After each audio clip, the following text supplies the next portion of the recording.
Hi mga kabebe! So, for today's video, ano ba? Video o video? Anyway, meron ako ditong teren sa mga nakakilala nito. Ayan. Familiar ba sa inyo yan? Yan. At may other brand. Ito yung isa. Choco Mani. Yan siya. So, iba yung packaging ito kasi medyo malaki. Medyo malaki. So, magkakaroon tayo ngayon ng taste test. Titingnan natin kung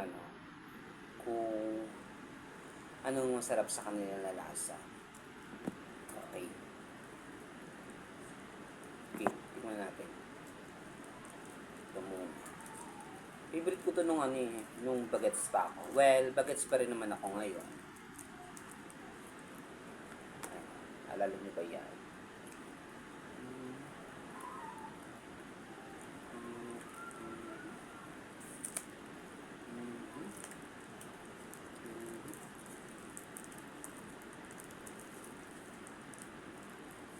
Sarap siya.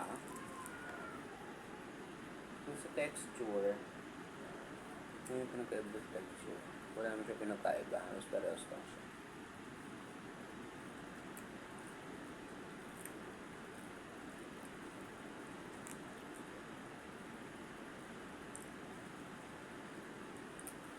Halos parehas lang siya ng lasa. Hindi mo may other brand nito, yung parang chocolate ang tawag nila. Parang chocomani o chocolate tawag nila. Pero wala akong nakitang ganung brand. Ang nakita ko ito ang brand ng honey. Ayan, honey. Tapos yung isa is ano to, chocomani. Yung chocolate ang alam ko yung bata ako ay masarap. Pero ito lang yung nakita kong brand. Pareho sila ng lasa.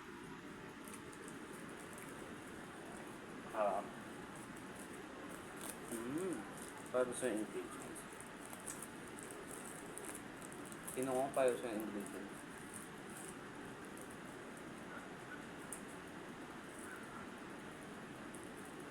Ground roasted peanuts, sugar, powdered milk, cocoa powder, and vanilla flavor.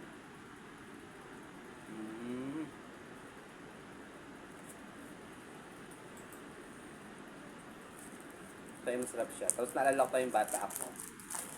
Dahil paglalaro ko pa ito, diba? Hindi ko ganyan ganyan. Kasi naalala mo yung mga lolo mo noon, di ba? May mga parang silver silang ngipin. Tapos mga ginto. Kaya yung ginaya ko sila ng bata ko pag ginagawa ko kong ngipin ko. Nalagay ko sa ngipin. Ganun. Anyway, masarap siya. Wala lang. For content only. Bye!